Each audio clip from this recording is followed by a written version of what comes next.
I haven't seen them yet.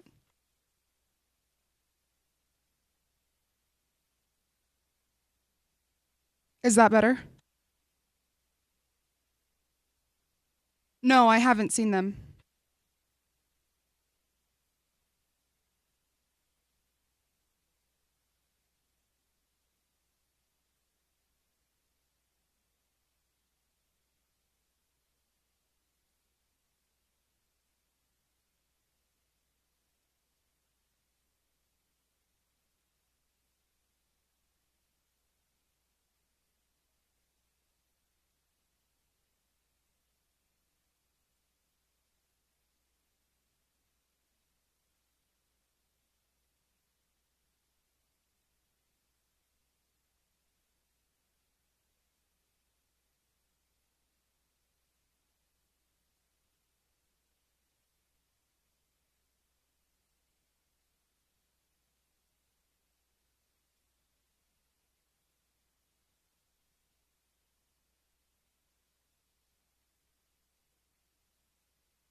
They're here. They're just getting set up.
We're going to start after this ad.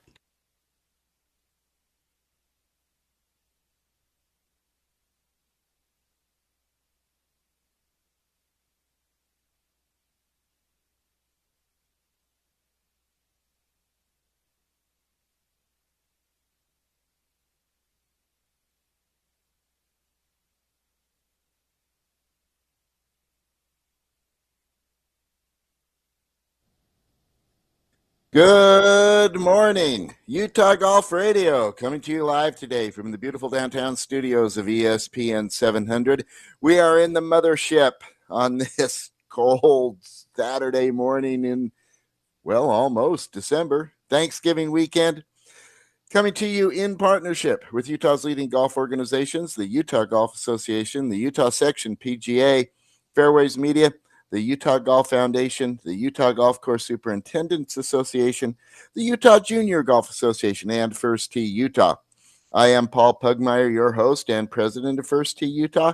This first hour of the show is presented by Salt Lake City Golf at slcgolf.com or the Salt Lake City Golf app. Check them out on the app or on the website. And I am sitting across from Jan Brownstein, our co-host. Jan, good morning. Morning, Paul Pugmire. How are you? Doing well. A little It's chilly, freezing. but ain't we I all? know. What is it? It happened. It feels like it happened overnight. Feels like it happens every year, which Except is for it's going to annoying. be golf weather, or it's going to be golf weather later today. Later today, it's supposed to get a little nice. That's going to be good.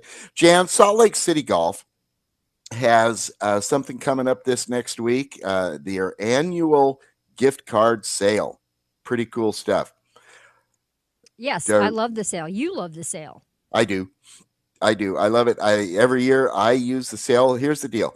From December 2nd through December 4th, you can go on the website or into any of the pro shops and purchase a gift card and get 20% off of that gift card. Now, if you're a good person like Jan, you buy this gift card and give it to people as a gift. Oddly. Holiday season coming up. If you're like me, you go in and you buy the gift card, use it as a prepaid green fees for the next year at a discount. Good way to do it. It's a fantastic way to do it. Make sure to check them out at slcgolf.com or any of the pro shops in the great Salt Lake City golf courses. Jan, we have a special guest with us today. We are so lucky to be joined by the legendary Jeff Waters.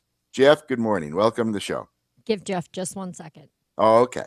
All right. He's here. I can see him. He can't hear anything out of his mic, out of his headset at the moment. We're having a little technical difficulty. All right. I should have been paying more attention. We've got a good show planned for you today.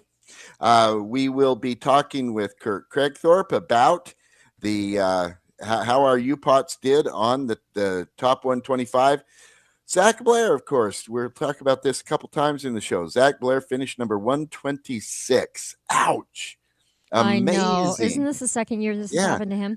It's the second year. About 3 or 4 years ago, it happened to him before, which is astonishing on its own that one person could be the first guy out twice in his career. It's astonishing that even could happen, but it did. It happened to our own Zach Blair, and we will talk with Kurt Craigthorpe about all that. We also will talk later in the show with Patrick Fishburne, get a recap on his rookie year on the PGA Tour. He had a heck of a year and finished really, really strong in the mix on the last tournament of the year at the RSM. We'll go into more detail on that. We're going to be talking with Annie Fisher from the Utah Section PGA about the Golf Pass, which is on sale now. People, a lot of you out there, look forward to, plan for the Golf Pass that comes out from the Utah PGA each year. Well, now is the time. We're going to get you all the details on that. And then, Jan, I'm looking forward to this conversation later in the show. We're going to talk with Gordy Harmston from Roosevelt, who he and his family have been honored with the Charles Nibley Excellence in Golf Award, which recognizes people who have developed and promoted the game of golf. And Gordy Harmston and his family have been instrumental over decades in developing the game in Roosevelt and keeping the game healthy and bringing it to the people of Roosevelt. What a great accomplishment. What a great thing to do. We will talk with Gordy Harmston later in the show. That'll be kind of fun. I'm looking forward to that. As I mentioned, we want to talk about how things have gone with the Utah players, our U-Pots, who have completed their season. Patrick Fishburne, of course, had a really strong season. We'll come back to that. Zach Blair finishes 126. Jan, let's get into that.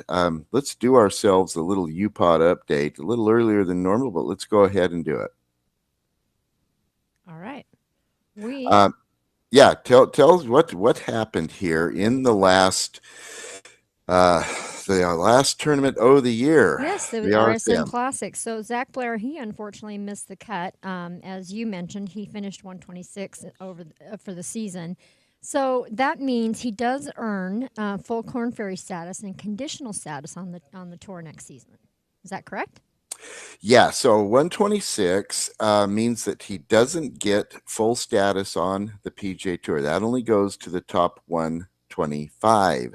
He finished 2.6 shots out or points out Um, it is unbelievable what what the narrow margins, and that for the second time in his career, just just a couple points made all the difference. So he gets conditional status on the PGA Tour and full status on the Korn Ferry Tour. So we're likely to see Zach bouncing back and forth between the Korn Ferry and the PGA Tour next year. We'll have to see how that plays out, see what Zach decides to do, and Zach will need to see what tournaments he'll be able to get in. Uh, that kind of depends, Jan, on what people with higher status than him are doing in terms of signing up for the tournament Right. by the deadline. Patrick Fishburne was a different story. Yes, Patrick. Patrick finished T8 minus 13, 272 on, get this, rounds of 67 and 64, but then those 69 and 69 hurt a little bit. He kind of treaded water, actually fell back a little bit, stayed in the that top was so 10. weird because he was Yeah. it was like dominance for the first two rounds. I mean, Well, that dominance. 64 gave him his first Lead. lead in a Ever, yeah, PGA in a Tour PGA event. Tour event. So that was he cool. he was solo one after 36 holes, goes into the weekend with a one-shot lead at the time over Maverick McNeely, who ended up winning the darn thing, pretty dramatic fashion. Oh, it was a good day of golf. Yeah, and look, I'm a Mav McNeely fan. I am too. I even though I was disappointed Patrick wasn't able to close this out, when it was evident that it wasn't going to be Patrick at that point, I started cheering for McNeely. Remember, McNeely played for the Stanford Cardinal when and he was at Stanford when the University of Utah at the Country Club of Salt Lake hosted what was then the Pac-12. Yes. Remember I remember the that. It feels Pac-12? like forever. Okay. back in the old Pac-12 days, the University of Utah hosted the Pac-12 championships at the Country Club, and Mav McNeely was playing for Stanford at the time. And so he now joins those players who were in that tournament and have won on the PGA Tour. They are John Rahm, who was at Arizona State, Colin Morikawa, who was at the at the University of California at Berkeley, Aaron Weiss, who was at the University of Oregon, and now Maverick McNeely, who of course was at Stanford. So it was kind of cool to see Mav and get Maverick that was done. also on my Jet X Jug list, and also helped me win the Jet X Jug this year. His point total was solid all year long. Yeah, true that. It was good. So, well, let's just recap really quick on Patrick Fishburne. He had, he played 27 events this year. He made 15 cuts. He had 5 top 10 finishes. He had 2 top 3 finishes. And Fish currently sits at 104 with a points total of 384 on the FedEx. So, yeah, so the main point there, comfortably within the 175. the 125. 125, yeah. And so that's the main point there. We will go into more more detail on what we can expect what with Kurt Craigthorpe on the next segment. But we'll go into get you more on Patrick and Zach and the whole situation. It's kind of complicated, Jan. It really is. And you sent me something, or I was looking at something on the rundown, and I wish I'd had that for a long time. But it kind of explains everything from Q School all the way to the PGA Tour. Yeah, and how they get there. This show is being produced today by Olivia Benyon. Oh my gosh. She's love amazing. Olivia Benyon and rely on her for so much. Such a good producer. Olivia, she makes I think, it look like it's easy, huh? Yeah, really. She makes it look like we know what we're doing.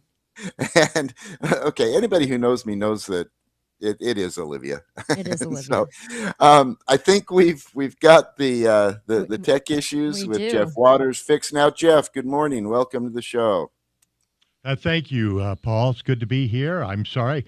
It's interesting. I was in this studio for 5 years and got lost coming down here. Of course, that's my old age, but that's interesting. So Jan helped me out, and your producer helped me out also. So Listen to that voice, folks. You remember that voice. That is the legendary Jeff Waters, who had the predecessor to our show for 30 some years. I mean, I was on the air for 40, doing gosh, radio, folks. but I did my syndicated radio show for 35. So Unreal. It just brings me chills, Jeff, to hear your voice again in the headphones. I mean, we see each other, we talk, we're friends, but somehow hearing it in the headphones makes it different. well, it's interesting. The radio was such a big part of my life, and for a long time. In fact, one of the things that you're talking about, Patrick Fishburne and Zach Blair. Of course, Zach, lost his card. I don't know if you knew that. Yeah, we're going to talk about that later in the show. So Patrick's the only guy on the tour right now, of course, except for the old guys. But one of the things that I was never as good as those guys. Someone could always beat me in the section. And so I was always one of those contributors, we called them. That play the tournaments, the opens, and all the tournaments around. And I enjoyed competing. I really did. And I competed a lot throughout my career. But as I got older and my playing career winded down, when I turned 50, I tried to play on the Champions Tour, or the Senior Tour at the time, and actually qualified for a couple. Well, didn't qualify. I entered the qualifying, let me say. And I played pretty well in a couple of those, but there's always someone that could beat me. Anyway, so fast forward, what happened is I'd always been involved in broadcasting. I'd already done voice work and always done commercials. And when I was a kid, and one of the things that hopefully we get to talk about is the book I have, is that when I was a kid, in my neighborhood, the guys I hung out with were either athletes or nerds, one of the two. And so by the nerds, I mean intellectuals, that did things, creative stuff, reading, writing, whatever. But what we did, one of the guys had a reel-to-reel tape recorder, and we'd sit around in the summer months and record radio shows. And in those days, it was Walter Cronkite and Edward Murrow and all those guys, they were the legends of broadcasting. And everyone had a console radio in their home. That was before broadcast TV, of course. But everyone listened to the radio, gathered around the radio on Sunday evenings and listened to Amos and Andy and all those things. Anyway, this dates me a little bit. But anyway, one of my friends had a reel-to-reel tape recorder, and we used to record radio shows. And I was always the sports guy. So that was my first involvement in radio, and I just carried that through. And again, when I got in, when I came home from the Army, I started doing radio and voice work and stuff, commercials, using the voice again. And I appreciate you complimenting my voice, but I've always had a pretty good voice. So anyway, I just did that and then got into radio. What happened was, at the time, the Utah Jazz, the signature station for the Jazz was Kissin' 97. Yeah. Wow. And what happened is they sold that to Trumper Broadcasting. Sun Mountain Broadcasting, which was acquired by Trumper Broadcasting, and they converted it to a sports radio station. That was the advent of nationwide sports radio, and they asked me to do golf. So I started doing weekend stuff, updates, that sort of thing. And along the way, I started doing a show on the weekends. And along the way, I worked with the luminaries of broadcasting in Utah, Chris Tunis, Paul Drubay, David Locke, Ron Boone, Paul James, Bill Howard. I worked with all those guys along the way, and then what happened was that Sun Mountain sold the station to. They recruited me to call radio, so I moved to call. I think in 1986. I moved to Call and started and continued the 2-hour show. And then I started covering, I joined the Golf Writers Association of America and started covering national tournaments on a national scale, the Opens, the Masters, the Ryder Cups, those types of things. And that just evolved into when people ask me now. In fact, if you look at people talk about me being a master professional, that was just golf was always a good school job. That's what that was. And so it was pretty easy. I'd go to school in the winter, play golf in the summer, and I just continued the education. So the Master PGA was just part of that education. But anyway, if you look at my classification, the PGA, it is media. It's not player. It's not head pro. It's media. And that's what I've always been proud of. If you ask me what I am, I'm a broadcast journalist. So I'm a golf pro, and golf is my calling, but I'm a broadcast journalist. Fantastic. Fascinating. I love that story. Let's talk about your book for a minute. It's called A Golf Course Flows Through It, The Life and Times of a PGA Master Professional. It is available in paperback at Amazon.com. Jeff Waters, of course, the author, A Golf Course Flows Through It. It's your story, Jeff. Well, it's also available on Amazon and a Kindle download in every major bookseller. So it's a great Christmas present for those of you looking. You want to go on my website, find and pick that out. But it's my fourth book, and this one came about, and it's not a long story. But what happened was this is my 60th year reunion in my high school. Okay. So we started meeting last April to plan it, and I've always been on my reunion committee because I always do the golf tournaments. But some of these guys I grew up with. I've known them since kindergarten. So when we sit around, we do the administrative stuff, and then we sit around, and all we do is just shoot the crap. You know, we talk about old times and growing up together. And again, I've known these people for 70 years. So that's been kind of fun. Well, at the same time, about that same period, this is last April, and I remember because I just come back from the Masters, and I was wearing my Masters shirt, and one of the guys said, you know, and that was my last Masters. Anyway, we're sitting around, and my aunt had just died, my mother's sister, and she was 95, and I remember my other aunt was there, my last remaining aunt, my mother's age, and we're sitting there, you know, the Mormons do with the ham and the baked potatoes and all that stuff, and all my family's there, and we're talking. And I look at my aunt, and I ask her, "Have you written your history?" No, I asked her if my other aunt had written her history, and she said no. And I said, "Well, that's too bad. Have you written your history?" Well, what that did was started the osmosis to thinking about the past. And so I wrote an essay for my website about the meaning of life and what our legacy is, and what is the meaning, and what I came to the conclusion of is I get to a certain point in life as we age, as we all do, when we should stop collecting memories and start recording them. So I wrote this treatise on the essay on aging and recording the memories. And that became the premise of the book. So anyway, during the course of the summer, we're talking about how did you become a golf pro? And so I wrote a long story about that. And people always ask me the best golf course I ever played. And it's not the best golf course I've played because I've been, you know, I've played 100 golf tournaments. I've been to 100 major tournaments. I've played golf all over the world.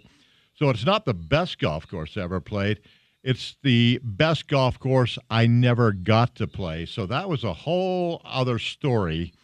And so I put those together as a long treatise. And I remember I'm sitting in my reunion committee, and I asked the guys say, "Well, we enjoyed your story, but it's too long." And I said, "Oh, okay." So I got rid of the best golf course thing, and it was kind of how I grew up and how I became a golf pro. So that became the middle of the book. And then I was doing another story about how broadcasting and the history of sports radio in this market, and that became the conclusion. And then the book just kind of wrote itself. So, Well, I ordered my copy. Looking Your forward to copy getting is it and sitting reading right it. in front of me, and I've endorsed it. And let me see what I put here. Paul, keep the legacy alive. That's what I've had. So that's the book. I'd have a copy for you, and I have a copy for Wow. Jan. Woo! Wow. What an So honor. What an honor. Thank you, Jan, man. there's hers. And I actually, Thank because you you. you mentioned the producer, and she's helped me get in my Oh, chair. Olivia And got so I've got a mine copy for too. her, and I've signed a copy for you also. So anyway, That so is so nice. That is so nice. Oh, this is Jeff awesome. Thank you so Jeff much, Waters. Jeff. Jeff, we so appreciate you being with us today. We need to run to a break, but we'll of course be with Jeff throughout the show. We're looking forward to this conversation. Kirk Craigthorpe joins us next. We're going to go deep on what it means to with Zach finishing 126th in the FedEx rankings. can you do me a favor, though? Yeah, what's that? When we come back, what I would like to do is just give you my announcement, okay, that I used to do on every show, my introduction. Could I do that I for would you? love Love that. You that. mind doing that? I would love that. So Jeff Waters will bring us back when we come back on the other side. You are listening to Utah Golf Radio on the Rocky Mountain Golf Network.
Hey, Paul, I had to reset the phone, but it's resetting right now. So we should have him before we come back or when we're coming back.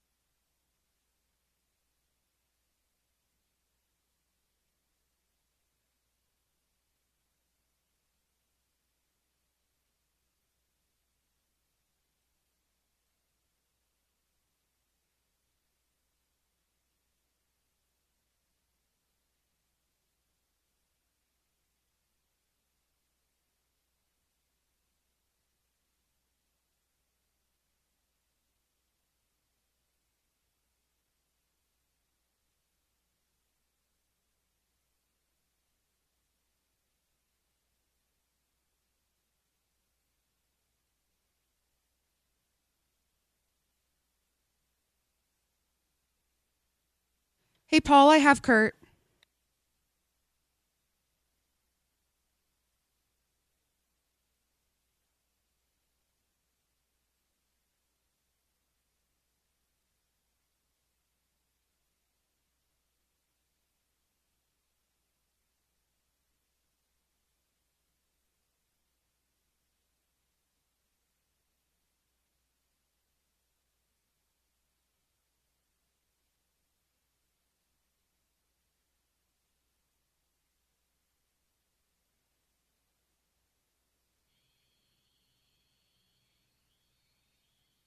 Mike's hot.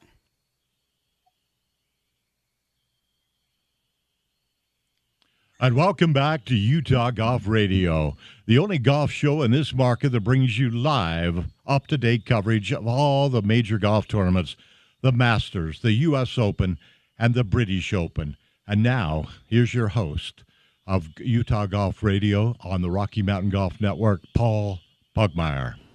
Oh, my goodness. That is Jeff Waters, the legendary golf professional and broadcast journalist.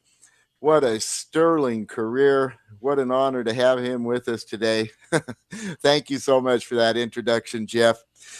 We are coming to you in partnership with Utah's leading golf organizations, the Utah Golf Association, the Utah Section PGA, Fairways Media, the Utah Golf Foundation, the Utah Golf Course Superintendents Association, the Utah Junior Golf Association, and First Tee Utah. This first hour of the show is presented by Salt Lake City Golf at slcgolf.com or the Salt Lake City Golf app. Make sure to check out their annual gift card sale. It is December 2nd through the 4th, just coming up this next week. You get 20% off all the gift cards you want to get from the Salt Lake City golf courses. We are joined now by another legend of Utah sports journalism, Kurt Craigthorpe, who's going to help us break down and understand what's going on with Zach Blair finishing 126, what it means for Zach. Kurt Craigthorpe, good morning. Welcome to the show. Good morning, guys. I need to get this over with so I can start reading my Jeff Waters book that arrived in the mail last night. So did you get it, Kurt? Absolutely. Can't wait to crack it open. I know, right? We talked with Jeff, of course. Let me just go sideways here for a minute, guys, if that's okay. When we were doing the show here, not too long ago, celebrating the 100th anniversary of Nibley Golf Course, of course, that played a big role in Jeff's upbringing. We were talking about Jeff walking from his house in Salt Lake City, of course, walking down the street, carrying golf clubs to go play at Nibley. I love that story of a young guy going to the golf course to go play some golf, and then look at the career it's become. Looking forward to reading about all this in more detail, Jeff. Thank you. Kurt, it is breathtaking. It's just almost unbelievable that one player, let alone somebody we know, could finish 126 twice. And yet that's what Zach Blair has done. What does it mean for him? Yeah, it's kind of a historic moment in the PGA Tour, actually, because of the changes that are coming into play next year. So I'll try to break that down. It's basically the worst year you could ever finish 126th. Let's put it that way. Yeah. Instead of 125th being the point. But yeah, I'm calling it a triple whammy. So I'll go one whammy at a time and see if we can make sense of it all. Okay. The first whammy is that the fact that there are going to be smaller fields next year means that this is the worst possible year to have conditional status. Even though you're the number one player in the conditional status category, being 126th, normally you would get into about 20 tournaments, I think. But next year, because the fields are smaller, there's just less opportunity for guys who don't have the top 125 status. So that just makes it that much more difficult to get into tournaments, first of all. So that's whammy number one. Whammy number two is that at the same time, the top 125 status is becoming top 100.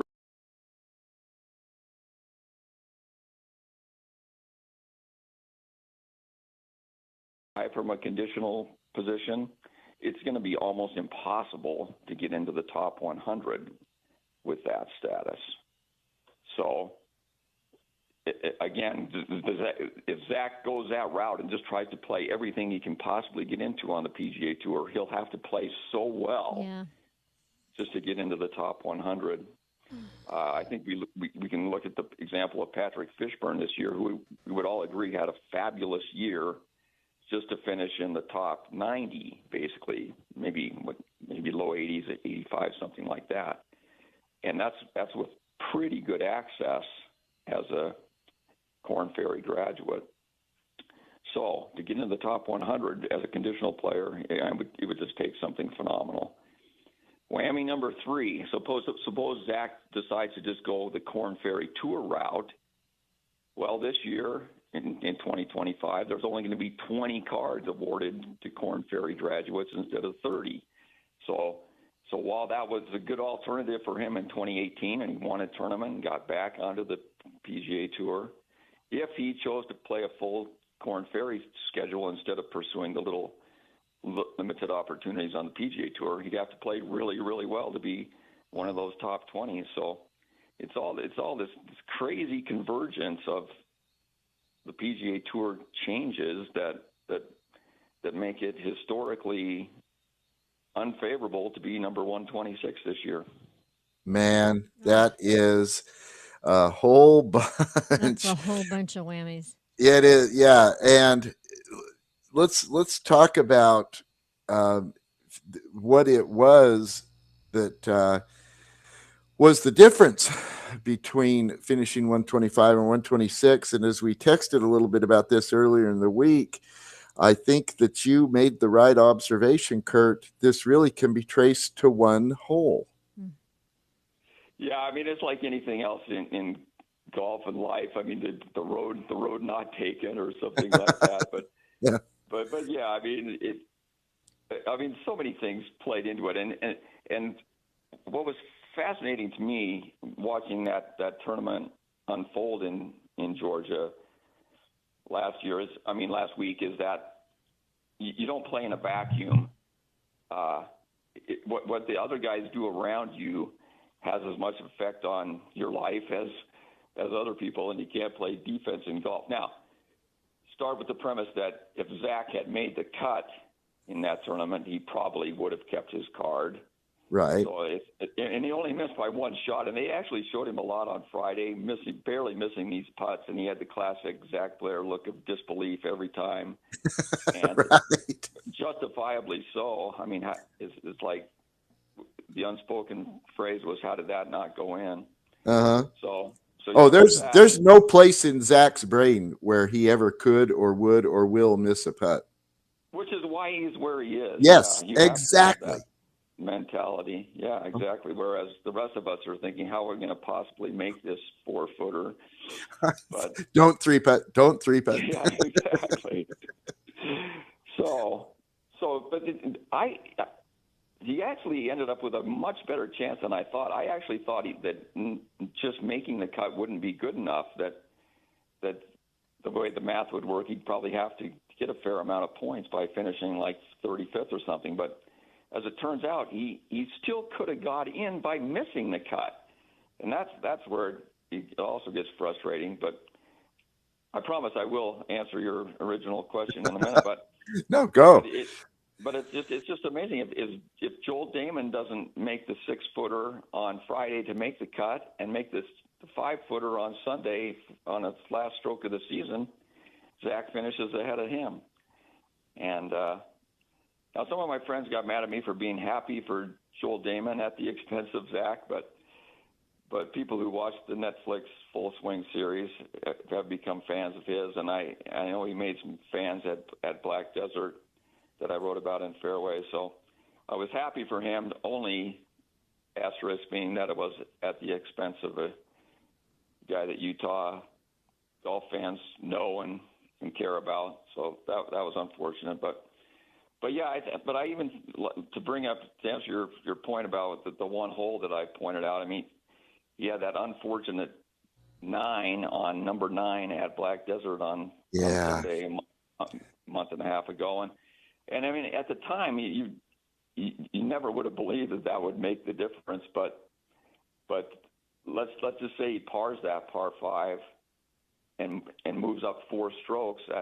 I'm sure that would have been enough points to make the difference. At the time, he was gambling, trying to cut the corner on on the right side of the lava there, and trying to move up as far up the board as he could. But if he could drive down to Ivans today and play that hole over again and make a par, he would do it. But that's pro golf, and I always say that I love drama in life and sports as long as it doesn't directly involve me. So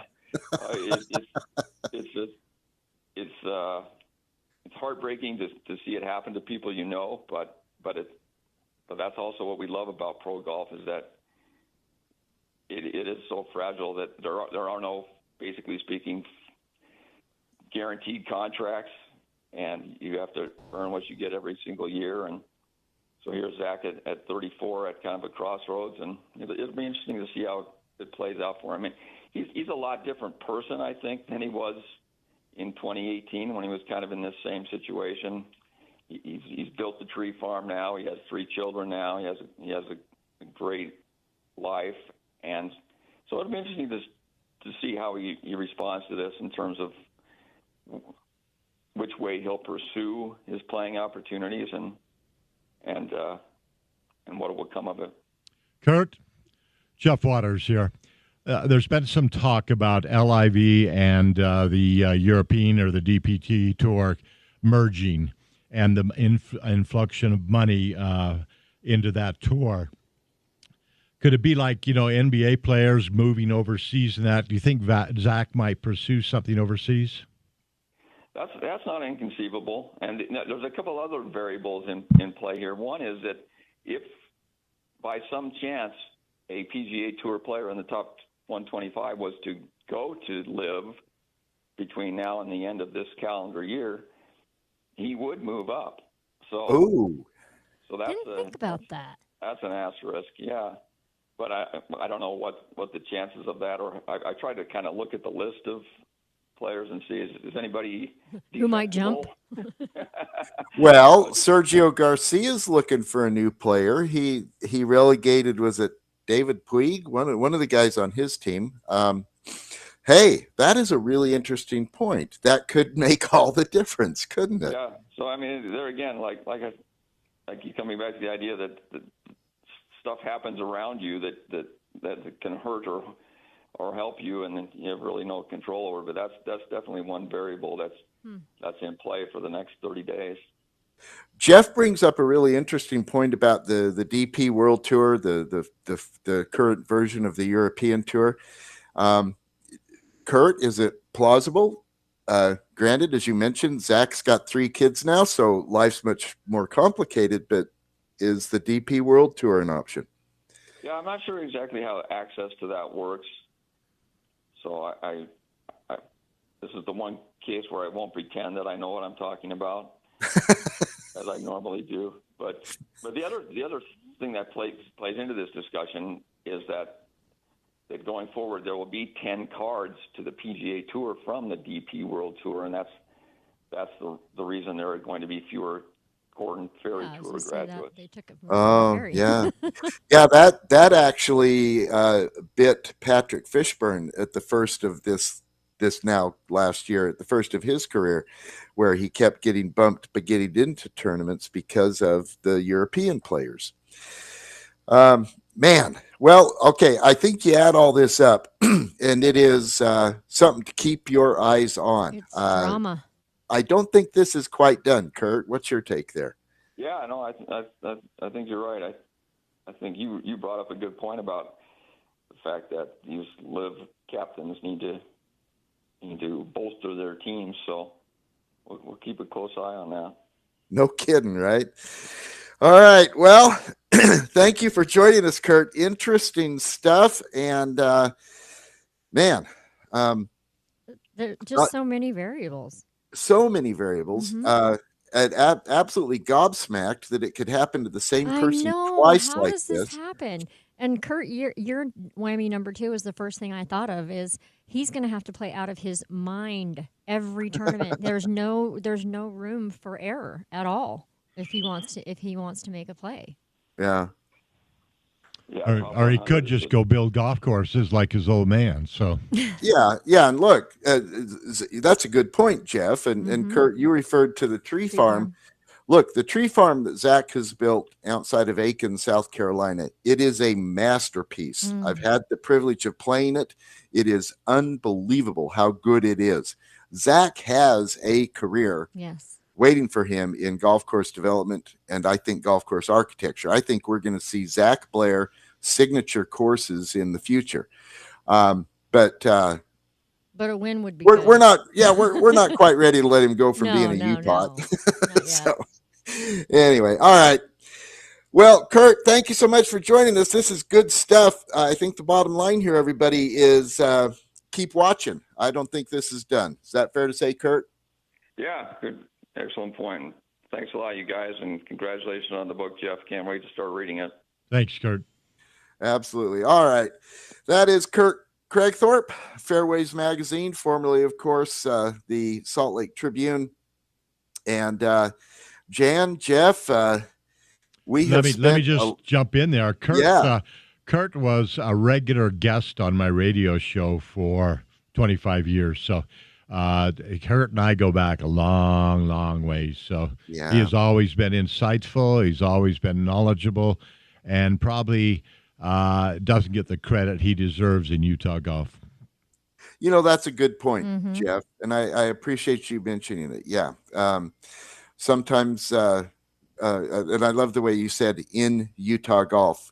Kurt, of course, when he was writing for the Trib, did all sports. And I, in particular, remember his work with the writing about the Jazz during their runs into the NBA Finals, writing about the Winter Olympics. But you are so right, Jeff, that his reach into the game goes back decades, and we're so fortunate that he still is writing about golf, and now that he's retired from the Trib.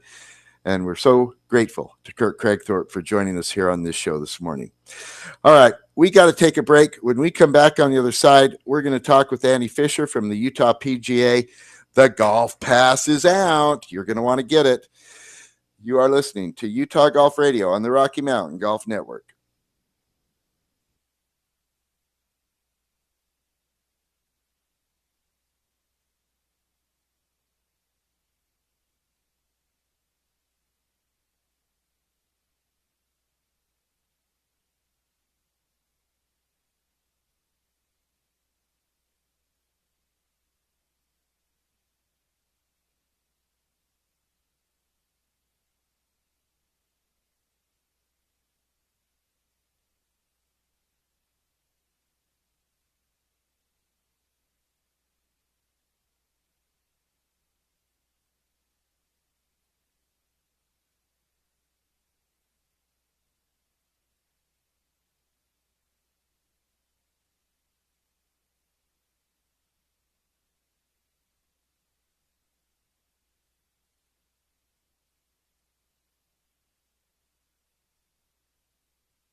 Hey, Paul.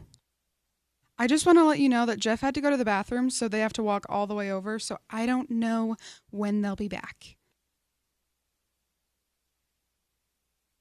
I will, but it might be like during the segment. Okay, cool. I'll of course let you know.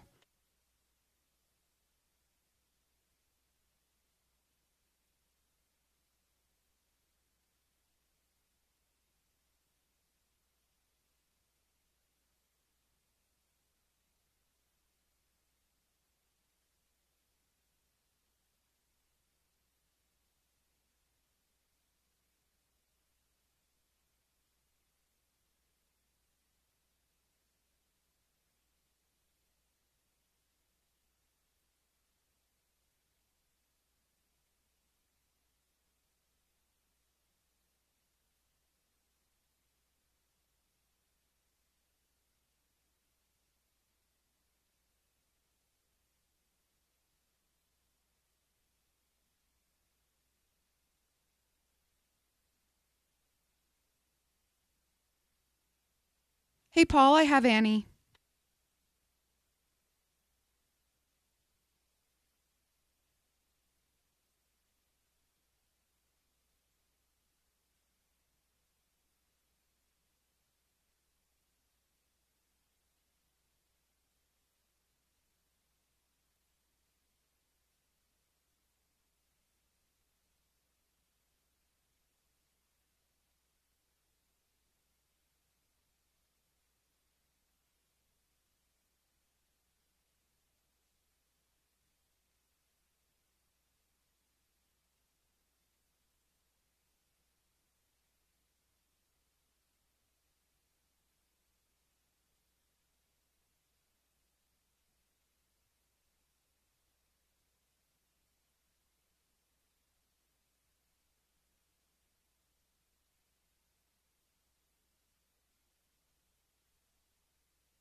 Things and stuff brought to you by the Stretch Zone on Utah Golf Radio.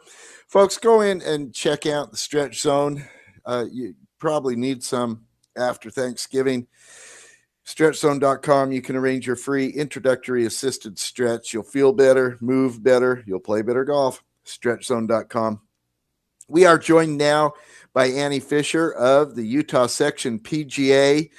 This is the season, Annie, we wait for all year long. It's when you guys release your golf pass, and it's here. Tell us all about it.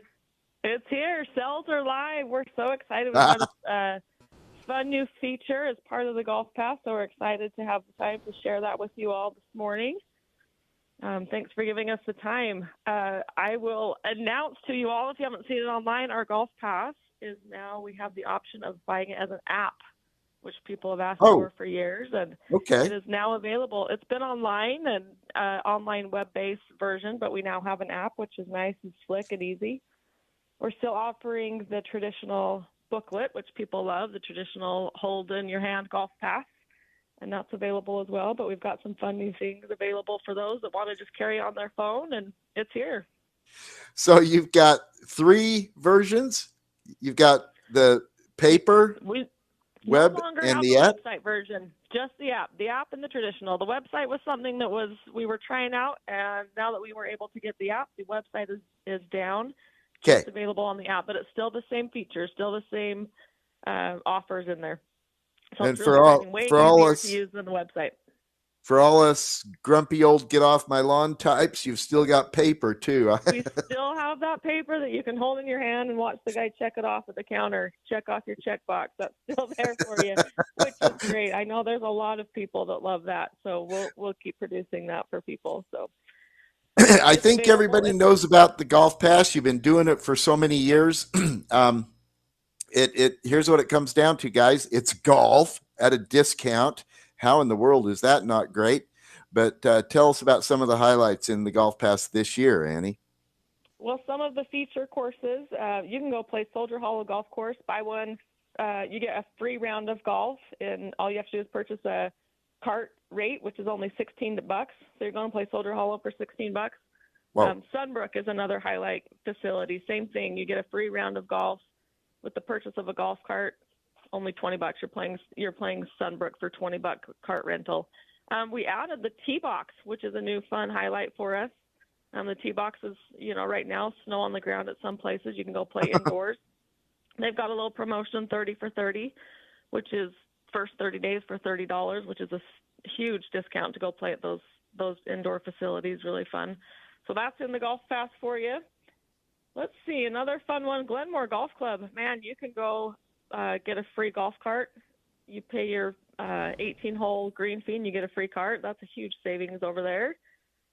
Some of the fun courses, my mom has had this Golf Pass for years, and she and her sisters, they plan their golf days around what's in the Golf Pass. So something like a Palisade golf course that you may not, it's not in the city. It's something a little off the beaten path, but fun to go visit. That's in there. You purchase one 9 or 18-hole round of golf, and you get one free.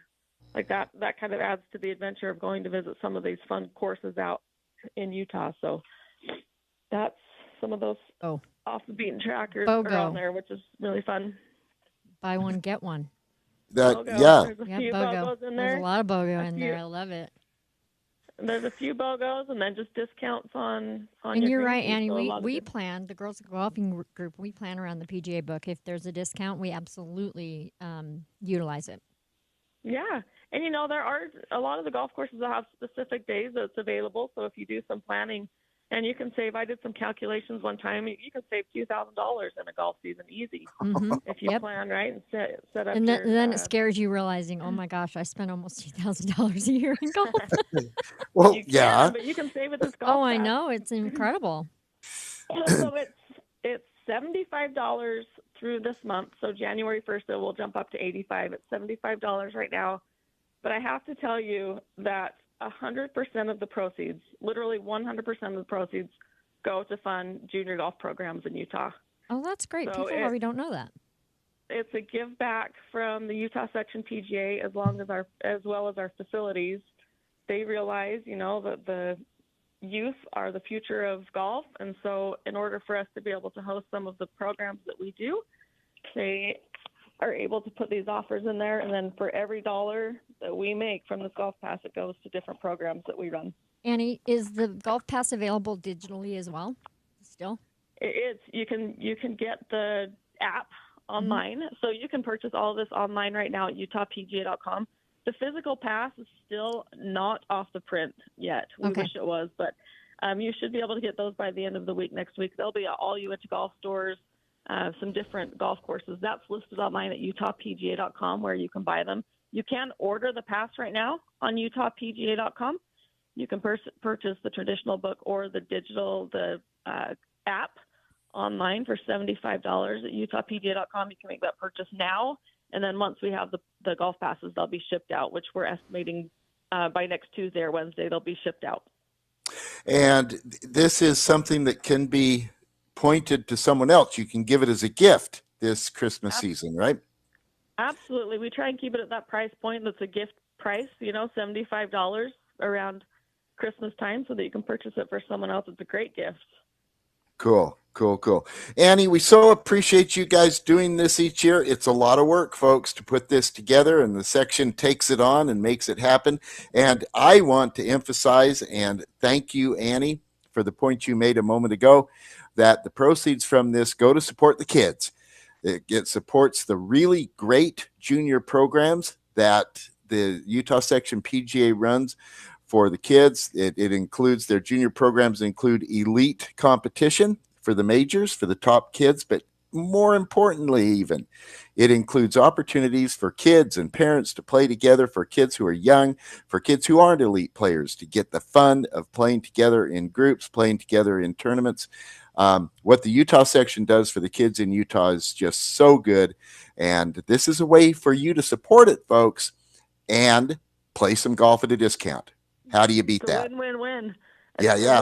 Win across the board. Love it. All right. Thank you so much, Annie. Appreciate what you're doing there, and thank you for your joining time. us. Okay. All right. That's Annie Fisher, Utah Section PGA. Folks, the section's golf pass, the Utah PGA Golf Pass, available now, utahpga.com. And oddly, you click on Golf Pass. Pretty simple. utahpga.com. Get yours. Get a handful more to give as gifts. utahpga.com. All right, we got to take a break. When we come back on the other side, it'll be Patrick Fishburne. We're going to put a recap on his really impressive rookie year on the PGA Tour. You are listening to Utah Golf Radio on the Rocky Mountain Golf Network.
Hey, Paul, I have Patrick.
Nine o'clock on a Saturday. That means Utah Golf Radio, getting you inside the ropes on all things golf in Utah, in partnership with Utah's leading golf organizations, the Utah Golf Association, the Utah Section PGA, Fairways Media, the Utah Golf Foundation, the Utah Golf Course Superintendents Association, the Utah Junior Golf Association, and First Tee Utah. Paul and Jan with you today. We are in the mothership, coming to you from the beautiful downtown studios of ESPN 700. And we have with us today the legendary Jeff Waters. We're so glad to have him with us today. This second hour of the show is presented by Mountainland Power Equipment at mountainlandpowerequipment.com. It is that time of year. If you need a snowblower, this is where you go. Mountainland Power Equipment.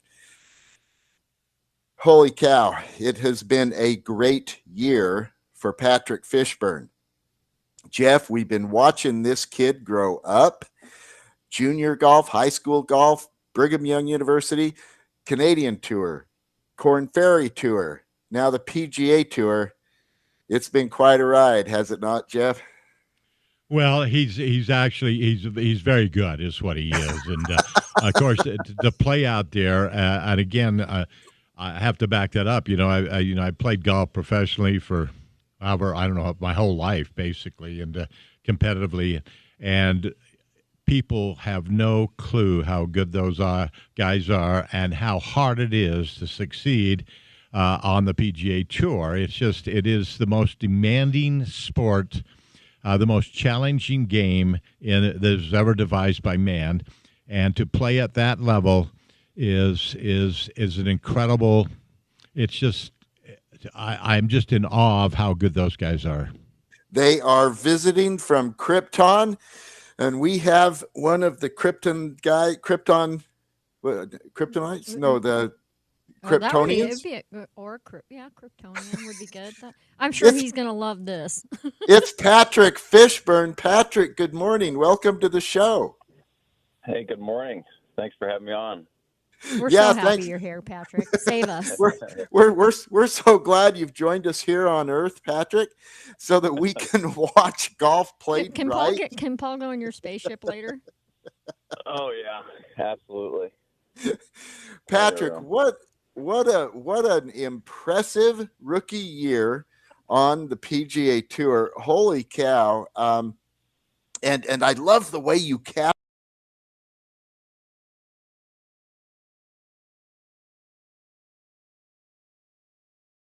tournament of the year. There's so much. What stands out to you in your mind as you look back on this rookie year? What are the highlights for you?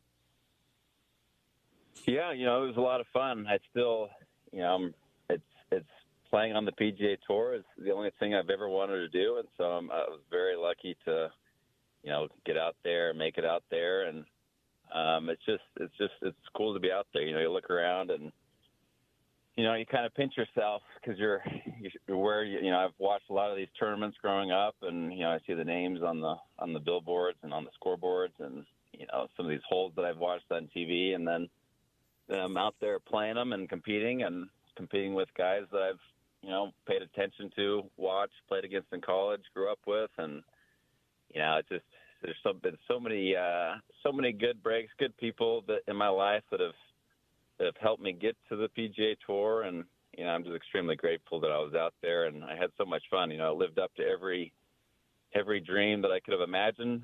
Playing that first year, just the way things are out there, and it really stretches you and makes you improve and get better and analyze mentally, physically, spiritually, emotionally. You got to be firing on all cylinders to have a chance to compete out there, and I just had so much fun. It was a blast that first year.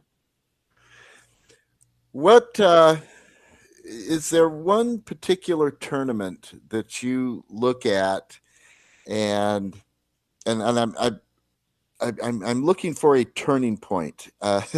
We've talked about this for your career generally for a few years, that you tend to start slow and come on fast. That's exactly what you did this year. Where was the turning point for you? Yeah, for sure. I have a hard time getting out of the gates, and again, did the same thing that I've done, and the team event, me and Zach and the team event, it was such a great change of pace to show up and play with a good friend, someone that I've grown up with, and just kind of start rethinking. I love the way that Zach goes about things. He's so confident and believes in himself, and he's so loose and easy going on the course, and it was just perfect timing for me to kind of reset everything, and that was some of the most fun that I've had playing golf. Those 4 days that we had playing in that tournament, and then we get to the final round, and we're in the last group, playing behind a couple of major champion winners, McIlroy and Shane Lowry, and we got huge crowds that were out there following, and I mean, what a cool experience. A couple of guys from Ogden, growing up together, and then we're in the last pairing together, having a chance to win. So I mean, that was a huge turning point. And then different steps throughout the year. I made a lot of equipment changes throughout the year. I changed the type of PXG irons I used. I changed the type of driver I used. I changed the bounce on my lob wedge, the amount of loft I have on the lob wedge. And, the biggest change overall was probably with my putter. I changed how I grip it, and that was kind of the halfway point of the season. And then from then on, I putted so much better, and my results were way better after I made that change.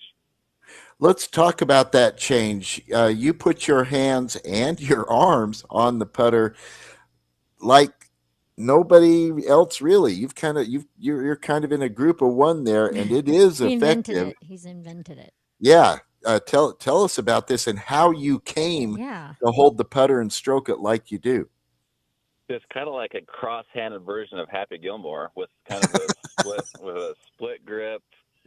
But anyways, I've pretty much tried every method there is to try. Putting hasn't been my strength my entire career. I've kind of gotten to where I've gotten because I've been pretty consistent, good tee to green and things like that. But it was basically, rock bottom on the greens, not doing well. I think it was after the Rocket Mortgage. I felt like I had played really well. Tee to green, I think I was, top 5 and, off the tee approach and things like that. But I was almost dead last in putting. And so I got to Kentucky, and, on the PGA Tour, they have all the clubs sitting out, all the putters on the greens. And I kind of went through each bag, trying every single model, every single brand.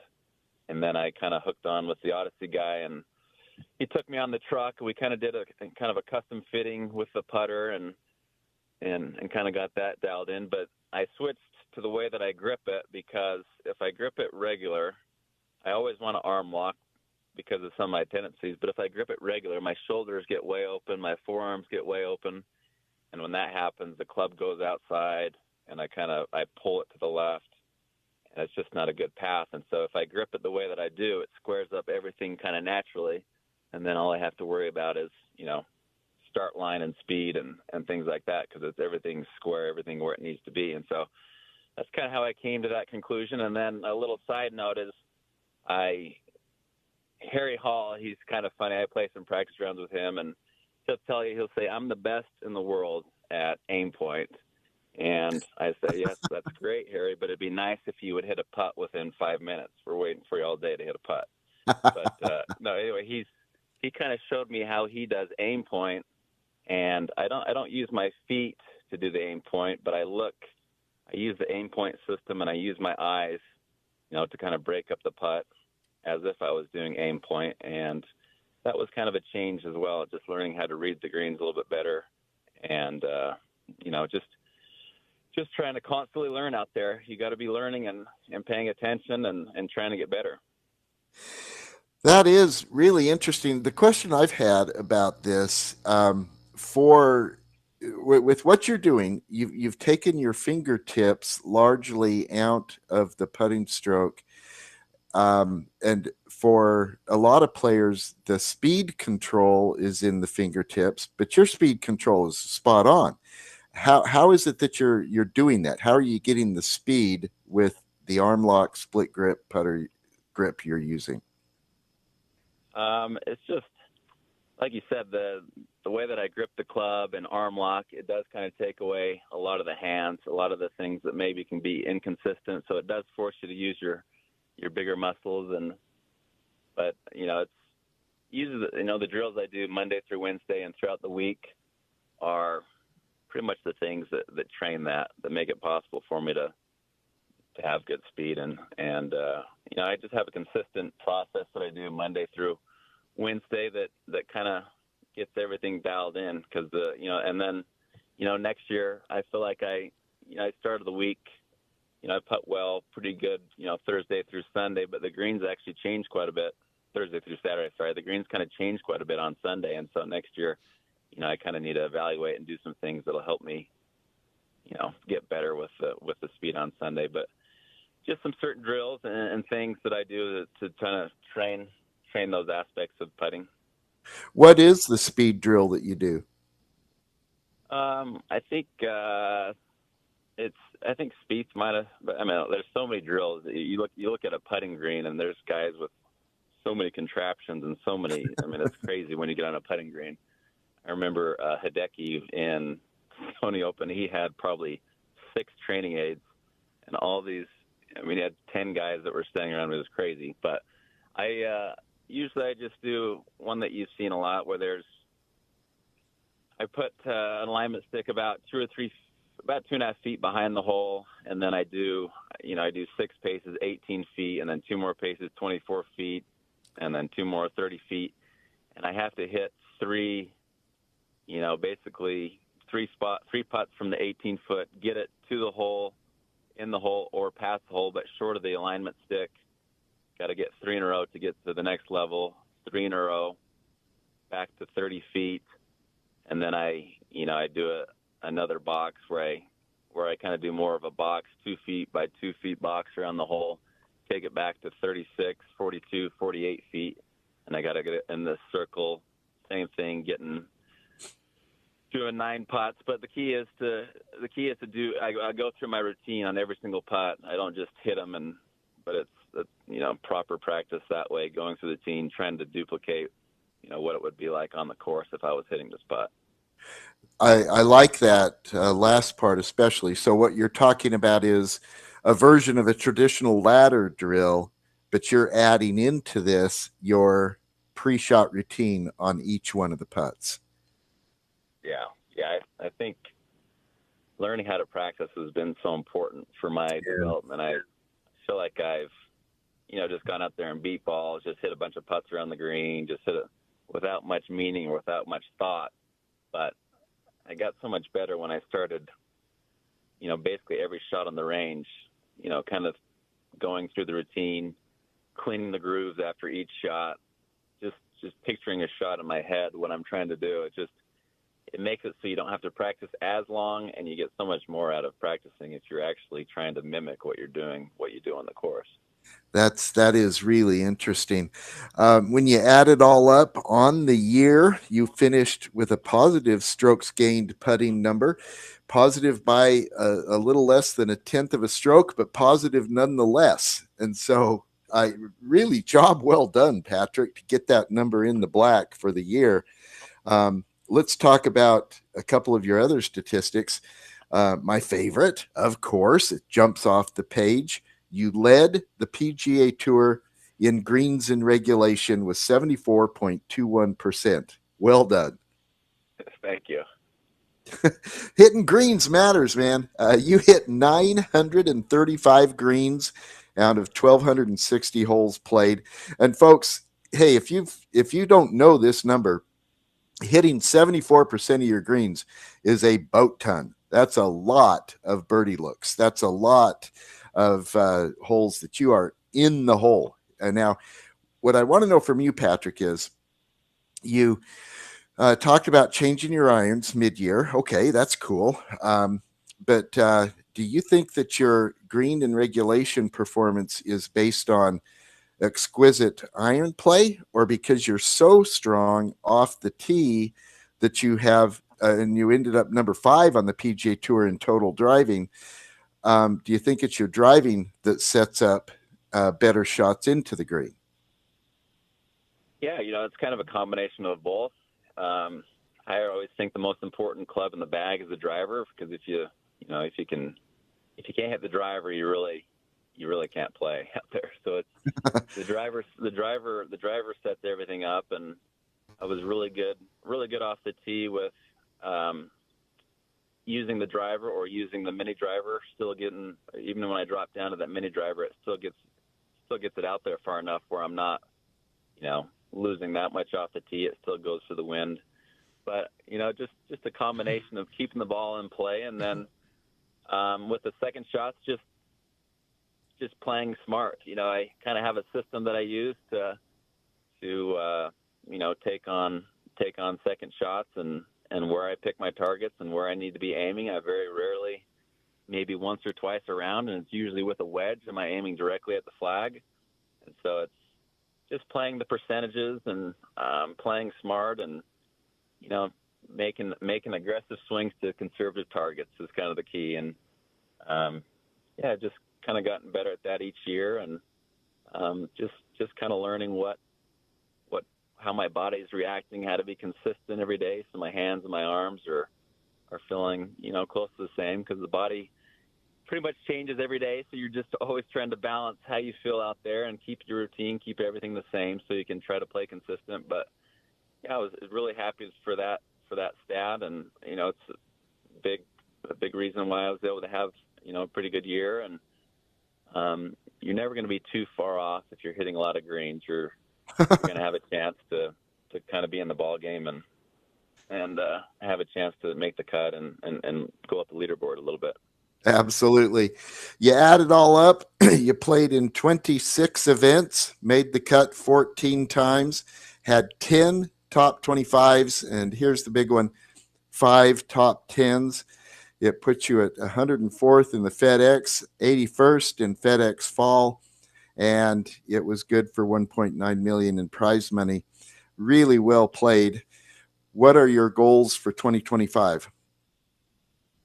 Yeah, there's always things you need to evaluate. I'll look at the stats and kind of see where we are. And like I said, you're either getting closer to your goals or you're getting farther away. And so there's things I need to do off the course with my stretching, and I have to do things every single day, or my back will tighten up, or my hamstrings, hips, and I won't be able to swing it. And so just breaking those things down every single day, make sure that I'm doing what I need to do to stay healthy. And then on the course, the goal is to win. The goal is to get in the hunt as many times as possible. It was such a great experience for me this year. I think I was, in the last group, or the second to last group, 5 or 6 times. That are so valuable, such valuable experiences to be in those groups and learn. And and feel the pressure of winning and how there's more crowd, more people, but the goal is obviously to win, and breaking that down, I probably need to get a little bit better at putting on the weekend. On Sunday specifically, I need to get better at greenside bunker play and maybe fairway bunker play, and then just continue to improve on some of my strengths off the tee and iron play. But there's so many things with golf. There's always something to practice, always something to work on, whether it's mentally, physically. It's just it's a constant battle, and I have a hard time shutting it off. I feel like I'm always trying to figure out how I can get just a little bit better. And one shot around basically changes your entire season where you finish, and the margins are so slim, and it's a battle. But I love the opportunity to be pushed to the max by all these great players that I'm playing against, and what a privilege, and I'm just so lucky to be out there playing, and it's been so much fun. Well, it's fun for us, and we are lucky that we get to watch you, and it's been a really great ride. My goodness, we are so proud of you that you're from Utah and stay in Utah, and that we get to say Patrick Fishburne, he's one of us. He's a U-Pot. We are so looking forward to next year, Patrick, and what you're doing. We will be cheering for you the whole way. Well, thank you guys so much for your support. You guys, you do a lot of good for us players, telling our stories, keeping people informed what we're up to. It does a lot of good for us, and I really appreciate you guys' interest in my career and everyone else's career. Just really appreciate you telling our stories. Thank you so much, Patrick. All right, folks, that's Patrick Fishburne. Just completed his rookie year. Jeff, you said it. This guy's got game. Well, he's very, very good. And, what I wanted to ask him is, he's gotten by so far on his talent. He's succeeded at every level, junior golf, amateur golf, college golf, and now he's had a good rookie year. The biggest problem that we're all trying to get better when we're as a player, but that sophomore year, the interim there, is when you make the changes, trying to get that little bit better. And I wanted to ask him if he was going to implement any changes in his swing, any stuff he's going to work on. And I was kind of interested, because that's what happens in that sophomore year, is when you try those little things you try to do to get better, and that screws up a lot of players. And I wanted to ask him that. So Is it the sophomore slump? Yeah, well, it's not. What it is we're all trying to get better. Yeah. Are we? And it's those little things too. It's those little those little changes that you try and make, and you start listening to people, and you start watching other guys out there that have success, and then sometimes it's those little changes that you make that screw up a whole career. So wow, yeah. Well, that'll be something to watch, no doubt. He sure seems. Look, we've known this about Patrick for a long time. He's very thoughtful in how he approaches things, and I love what he said. I can't turn it off. I know, and you can hear it in his voice. I mean, this is essentially his break time for a moment, but it doesn't seem like he is in the mentality like, okay, I'm going to take 2 weeks off and rest. He's thinking already about how am I going to get, what am I going to do next? How am I going to, what am I going to look like when I get out there in the next couple weeks?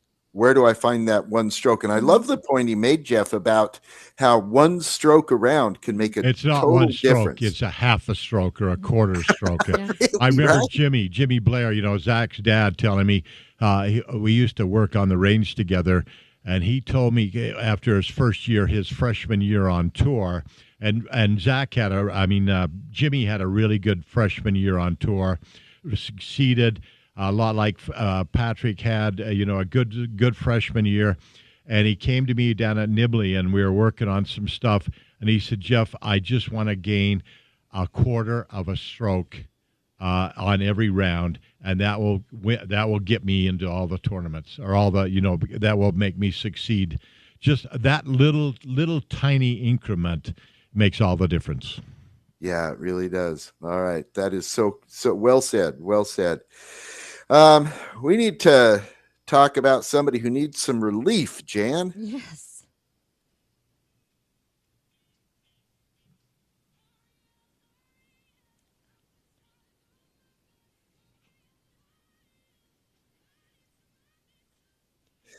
I need some relief brought to us by Farmer and Chemist. Check them out at farmerandchemist.com. And you can get some relief there with the CBD products, topical, oral. They work. They work. They're good. And don't forget your code Utah Golf. Oh, 20% discount off online or in store. thank you, Jan. You're welcome. All right. I think we all need a little relief when we read this week that Jay Monahan makes $23 million in 2024. That would have put him second on the players' money list ahead of Xander Schauffele. Is there anybody here who would rather watch Jay Monahan over Xander Schauffele?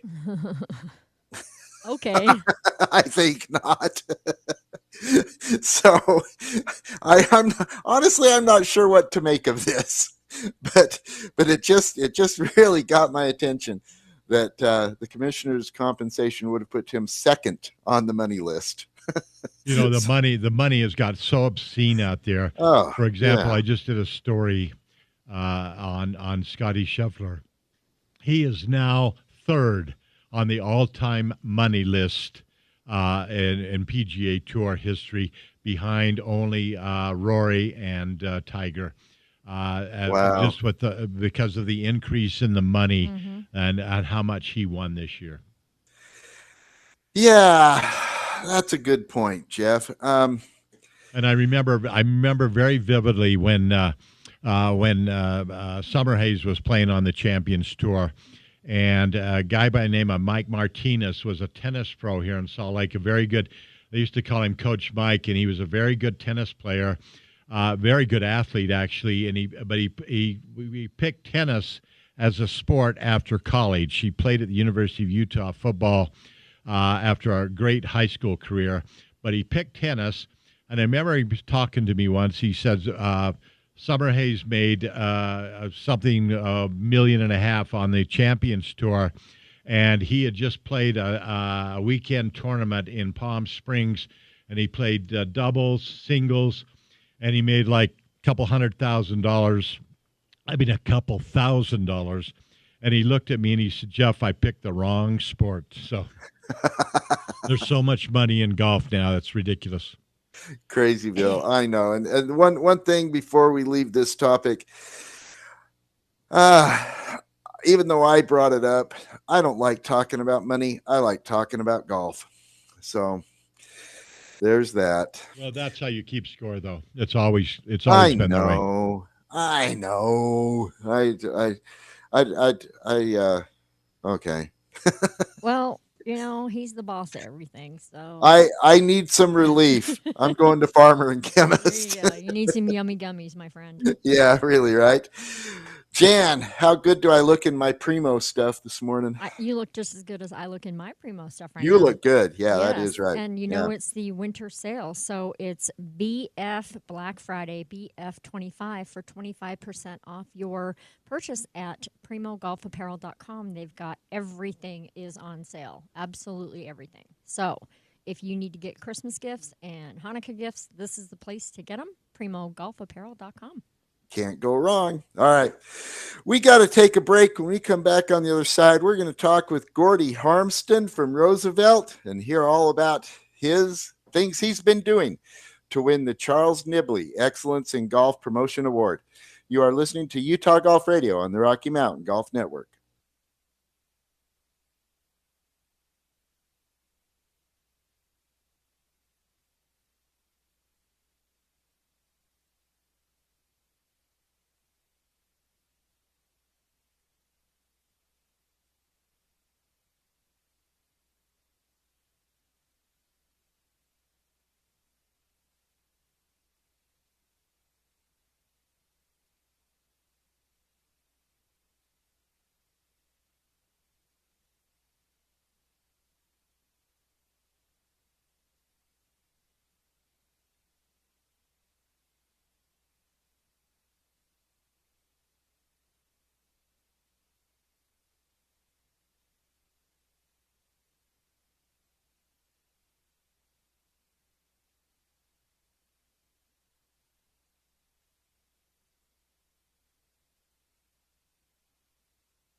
I have Gordy.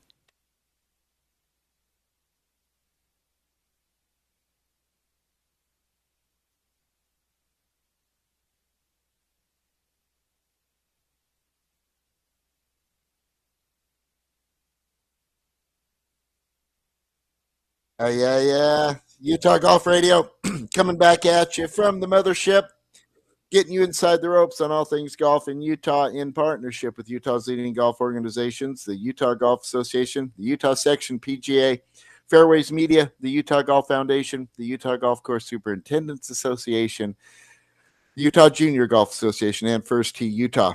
The second hour of the show is presented by Mountain Land Power Equipment. Check them out at mountainlandpowerequipment.com or any of their stores up and down the Wasatch Front for all your power equipment needs. We are joined now by Gordy Harmston from Roosevelt. Gordy, former city council member and an advocate for the development and the continuance of the Roosevelt Golf Course for this work. He and his family are being recognized with the Charles Nibley Excellence in Golf Promotion Award from the Utah Golf Association. Gordy Harmston, good morning. Welcome to the show. How are you? Doing good. First of all, Gordy, thank you for all that you have done all these years to make sure that golf is thriving in Roosevelt. It matters.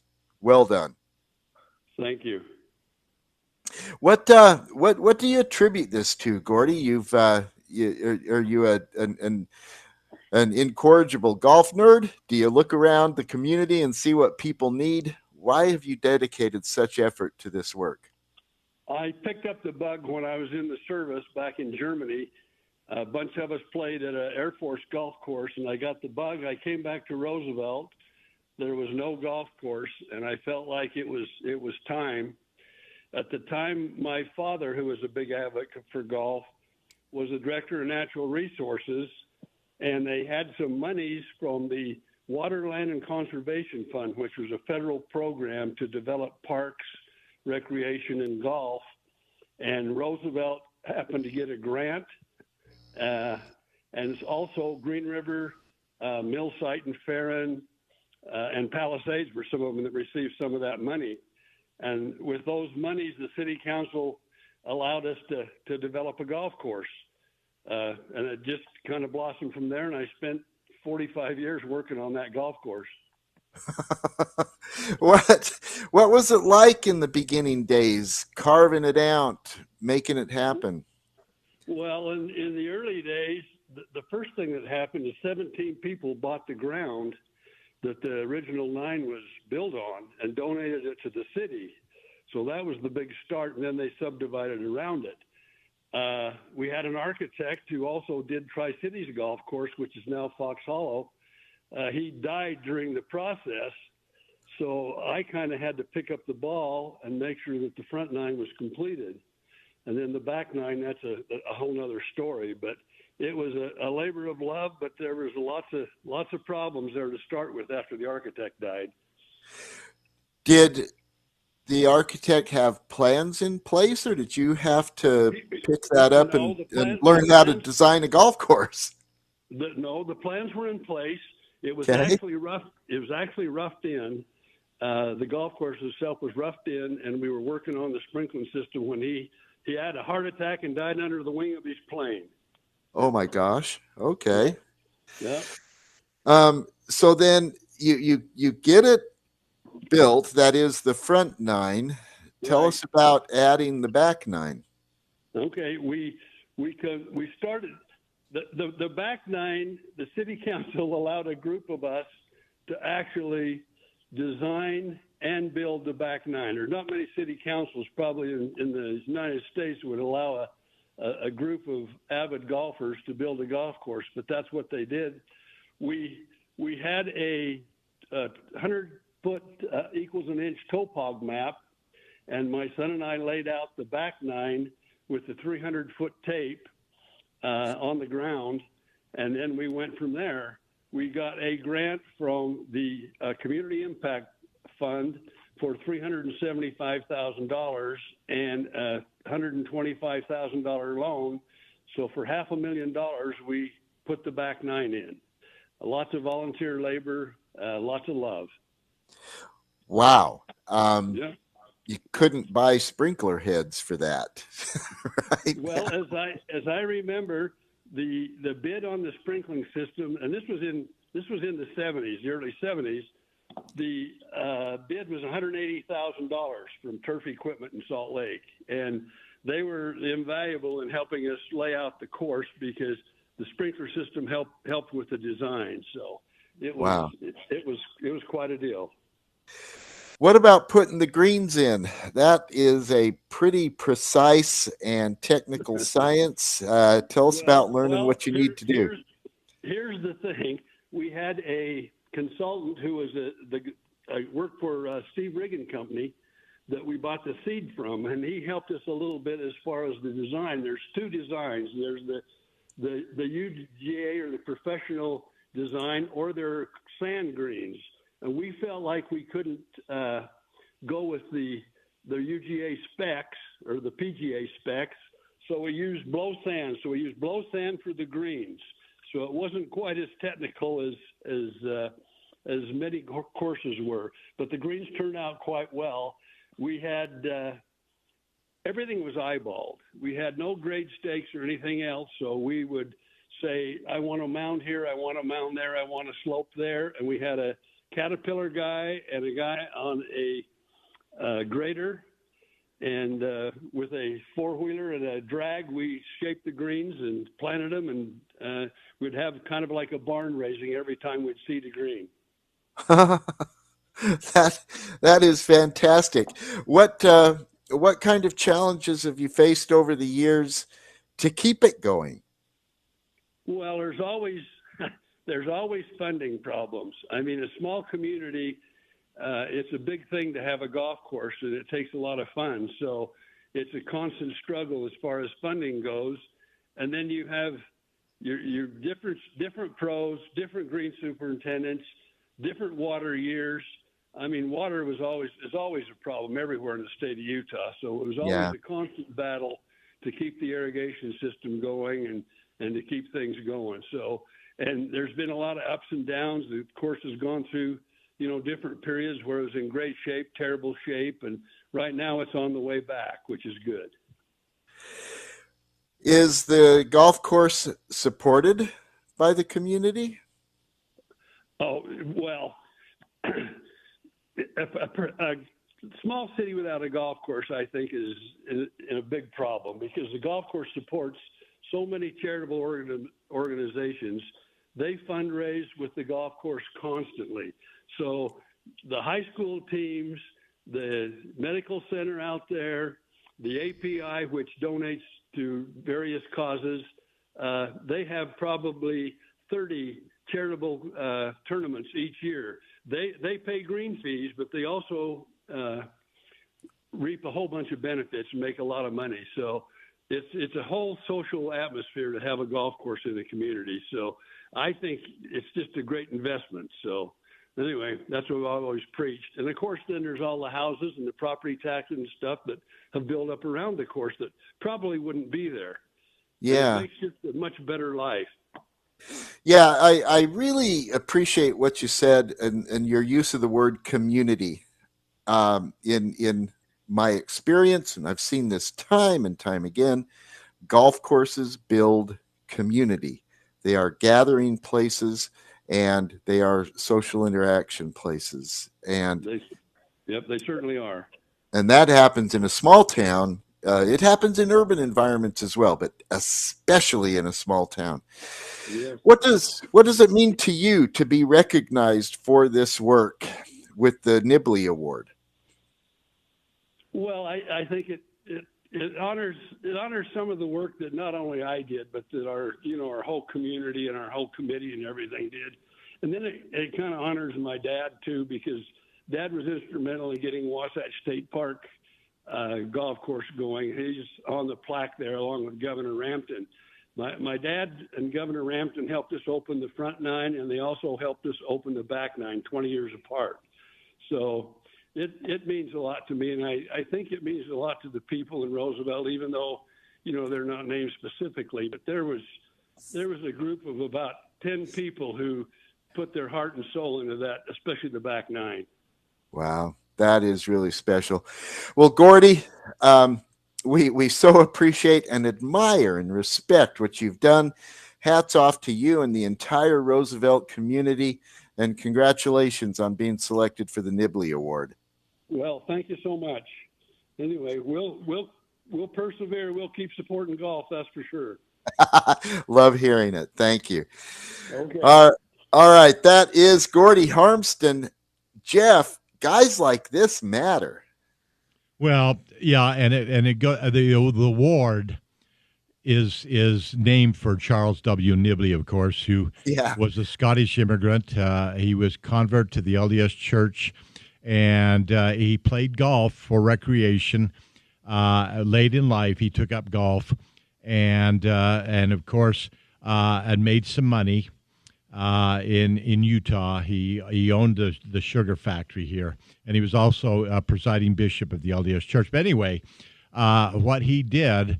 And the award is part of this, is that he bought used to be the old it used to be a park in South Salt Lake, and he gave the land to Salt Lake City to be a golf course in perpetuity, which it still is, because he wanted to have everyone have the opportunity to play golf. And so the award signifies that, and this guy is a worthy recipient of that. But Charles Nibley was basically the father of golf in Utah. That is so cool. Folks, Jeff Waters, of course, legendary broadcaster in the game here in Utah, recently has released his 4th book. This one is called A Golf Course Flows Through It. And Jeff, it includes, I'm so looking forward to reading this thing. Does it include talking about the development of Nibley and the role that Charles Nibley played? Absolutely, yeah. And you're in that too, by the way. Oh my gosh. Paul. You know, as you know, again, and I was thinking about this, so I'm here, I'm nodding off because getting up every Saturday morning at 6 o'clock to go do a radio show for 40 years. And we passed off the Rocky Mountain Golf Network to you. You now control that. And I was thinking that as I'm nodding off here, I'm so glad I don't have to get up at 6 o'clock. Well, we're sure grateful for all the years you did, and for the foundation you created, for the legacy you've left. It is such an honor to be a part of carrying it on. All right, Jan, what's next? Well, let me think. Paul, you know what's next. I do. It's the What's Next segment, brought to us by our friends at the Utah Golf Association. Stick around on the other side. We're going to tell you what's coming up next in Utah golf. You are listening to Utah Golf Radio on the Rocky Mountain Golf Network.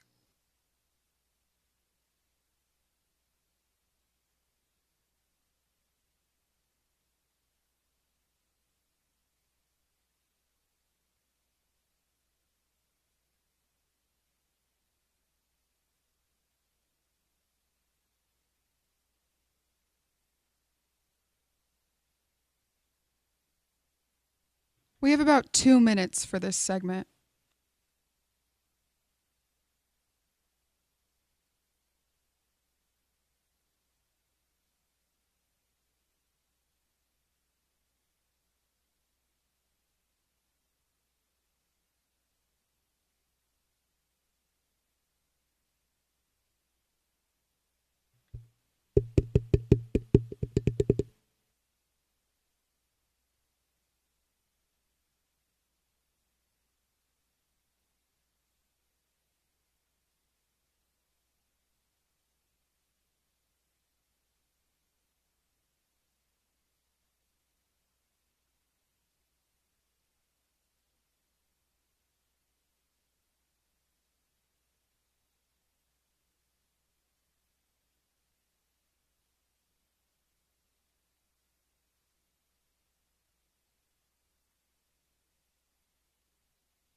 Yeah. Utah Golf Radio. Putting a wrap on a good show on a Saturday morning. What's next in Utah golf? The holy cow! We've got the Q School. We've got round 2, stage 2 of the Q Schools coming up this next week. Jan, I think Zach Blair actually might have an entree into the Q School. He might be able to play on into that now with his 126 status. We're going to see what happens there. Salt Lake City gift cards will be on sale the 2nd through the 4th. This is an annual thing that I know we all look forward to. I make sure that I score a couple to tee up my green fees at Salt Lake City golf courses for the next year and use them for gifts if you're a good person like Jan. And that's Monday, Tuesday, Wednesday, 2nd, 3rd, 4th. Don't forget Monday, Tuesday, Wednesday. Monday, Tuesday, Wednesday at any of the Salt Lake City golf courses. We will have our top 10 stories of the year show December 14th coming up. Yep. We want to thank Jeff Waters. What an honor to have you with us this morning, Jeff. Thank you. Thank you for having me. What a privilege. Jeff Waters, the legendary Jeff Waters, here with us today. And make sure that you get his book. It's available on Amazon.com. It is called A Golf Course Flows Through It, The Life and Times of a PGA Master Professional by the legendary Jeff 30 Waters. seconds. Amazon.com. All right. Well, thanks for everybody who joined us on the show today. We got to roll on out of here. This is Paul Pugmire saying, don't jab it like Jan. It's Jan Brownstein reminding you to chug it, do not pug it. That is good advice always.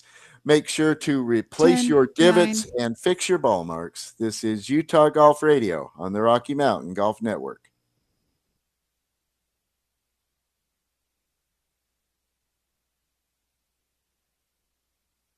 Thanks, Paul.